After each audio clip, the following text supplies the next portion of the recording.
আফসানা আরা বিন্দু, যিনি বিন্দু নামেই দর্শকের কাছে অধিক পরিচিত একজন মডেল এবং চলচ্চিত্র অভিনেত্রী। 2006 সালে লাক্স চ্যানেল আই সুপারস্টার থেকেই তার চলচ্চিত্র জগতে আগমন ঘটে। বিন্দু মূলত ছোট পর্দায় অভিনেত্রী হলেও বড় পর্দায় অভিনয় করে তার সুনাম অর্জন করেছেন।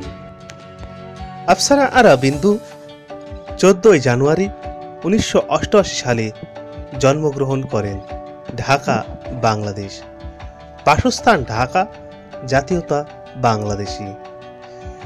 এই অভিনেত্রী চলচ্চিত্র জগতে কার্যকাল শুরু করেন 2006 সাল থেকে বর্তমান। উচ্চতায় প্রায় 5 ফুট 6 ইঞ্চি, ধর্মে ইসলাম।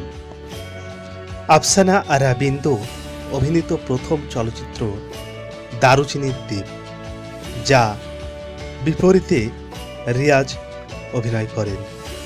এটি ব্যবসায়িকভাবে সাফল্য অর্জন করেন।